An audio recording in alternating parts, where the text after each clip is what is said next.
ಓಂ ಶ್ರೀ ಗುರುಭ್ಯೋ ನಮಃ.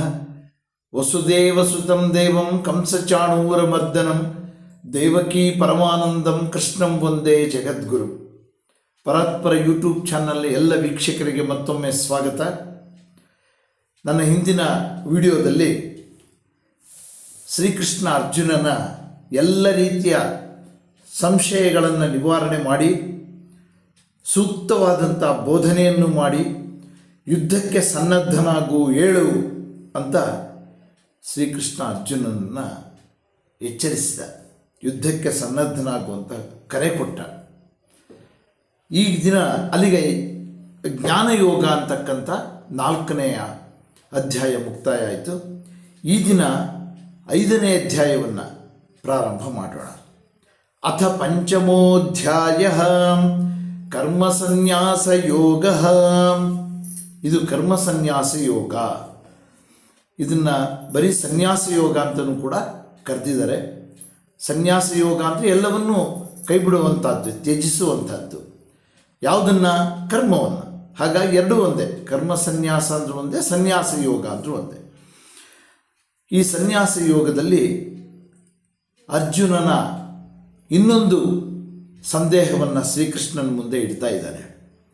ಅರ್ಜುನ ಉವಾಚ ಸನ್ಯಾಸಂ ಕರ್ಮಣಾಂ ಕೃಷ್ಣ ಪುನರ್ಯೋಗಂಚ ಶಂಸಸಿ ಯಚ್ಛ್ರೇಯೇತಯೋರೇಕಂ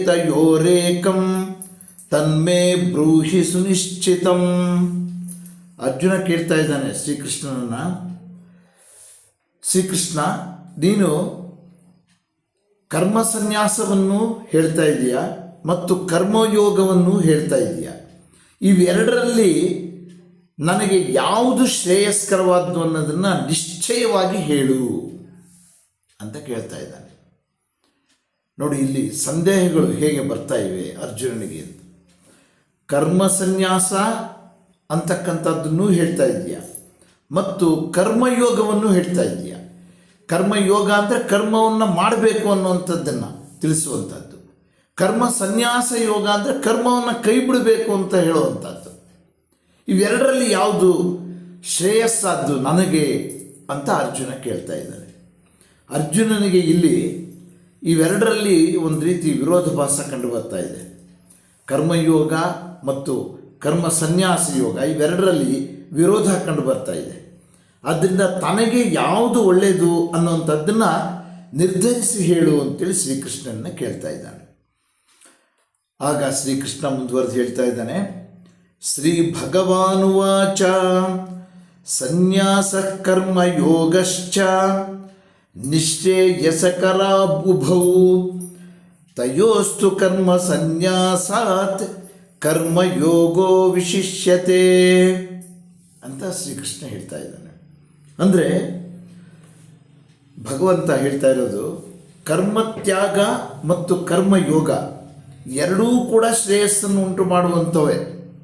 ಆದರೆ ಅವುಗಳಲ್ಲಿ ಕರ್ಮ ಸನ್ಯಾಸಕ್ಕಿಂತ ಕರ್ಮಯೋಗವೇ ಶ್ರೇಯಸ್ಸಾದ್ದು ಅಂತ ಹೇಳಿಬಿಟ್ಟ ಶ್ರೀಕೃಷ್ಣ. ಕರ್ಮವನ್ನು ಕೈಬಿಟ್ಟು ಸನ್ಯಾಸವನ್ನು ಅಂದರೆ ಕೈ ಬಿಟ್ಬಿಡೋದನ್ನು ಮಾಡೋದಕ್ಕಿಂತ ಕರ್ಮ ಮಾಡುವಂಥದ್ದೇ ಶ್ರೇಯಸ್ಕರವಾದ್ದು ಅಂತ ಹೇಳ್ತಾ ಇದ್ದಾನೆ. ಯಾಕೆಂತಂದರೆ ಕರ್ಮತ್ಯಾಗ ಮತ್ತು ಕರ್ಮಯೋಗ ಇವೆರಡರಲ್ಲಿ ಗುರಿ ಒಂದೇ.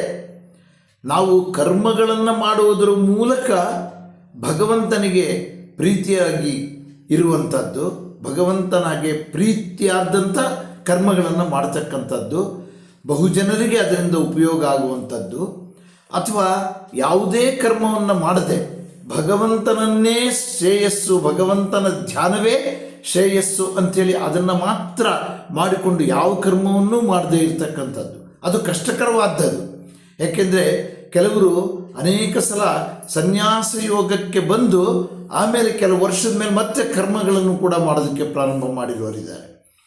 ಅನೇಕ ಜನ ಸನ್ಯಾಸಿಗಳು ಅನೇಕ ಕರ್ಮಗಳನ್ನು ಮಾಡುವಂಥದ್ದನ್ನು ನಾವು ನೋಡ್ತೀವಿ. ಅದು ಯಾತಕ್ಕೆ ಅಂದರೆ ಜನರಿಗಾಗಿ, ಜನಗಳ ಉಪಯೋಗಕ್ಕೋಸ್ಕರ, ಭಕ್ತರಿಗಾಗಿ.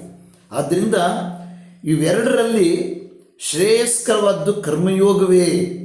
ಇವೆರಡರ ಗುರಿ ಒಂದೇ ಆದರೂ ಕೂಡ ಮಾರ್ಗಗಳು ಬೇರೆ ಬೇರೆ ಆಗಿದ್ದಾವೆ. ಯಾವುದೇ ಫಲಾಪೇಕ್ಷೆಯನ್ನು ಇಟ್ಕೊಳ್ಳದೆ ಎಲ್ಲ ರೀತಿಯ ಫಲಾಪೇಕ್ಷೆಯನ್ನು ಬಿಟ್ಟು ತನ್ನ ಪಾಲಿನ ಕರ್ತವ್ಯವನ್ನು ನಿರ್ವಹಿಸುವಂಥದ್ದು ತುಂಬ ಉತ್ತಮವಾದ್ದು. ಮತ್ತು ಕರ್ಮ ಸನ್ಯಾಸದಿಂದ ಬೇರೆಯವರಿಗೆ ಹೆಚ್ಚು ಪ್ರಯೋಜನವಾಗದೇ ಇರಬಹುದು, ಆದರೆ ಕರ್ಮದಿಂದ ಅನೇಕ ಜನರಿಗೆ ಒಳ್ಳೆಯದಾಗುತ್ತೆ ಅನ್ನುವಂಥದ್ದನ್ನು ಕೂಡ ನಾವಿಲ್ಲಿ ಅರ್ಥ ಮಾಡ್ಕೋಬೇಕು. ಕರ್ಮ ಸನ್ಯಾಸ ಯೋಗ ಅಂದರೆ ಕರ್ಮವನ್ನು ಕೈ ಬಿಡುವಂಥದ್ದನ್ನು ಪಾಲಿಸೋದ್ರಿಂದ ಎಲ್ರಿಗೂ ಉಪಯೋಗ ಆಗದೇ ಇರಬಹುದು ಅದು, ಆದರೆ ಕರ್ಮಯೋಗದಿಂದ ಅನೇಕ ಜನಕ್ಕೆ ಅದು ಉಪಯೋಗ ಆಗುತ್ತೆ. ಆದರೆ ಅಲ್ಲಿ ಫಲಾಪೇಕ್ಷೆ ಮಾತ್ರ ಇರಬಾರ್ದು ಅನ್ನುವಂಥ ವಿಷಯವನ್ನು ಶ್ರೀಕೃಷ್ಣ ಅರ್ಜುನನಿಗೆ ತಿಳಿಸಿದ ಅಂತ ಹೇಳ್ತಾ ಇವತ್ತಿನ ವಿಡಿಯೋವನ್ನು ಮುಕ್ತಾಯ ಮಾಡ್ತೀನಿ. ನಮಸ್ಕಾರ.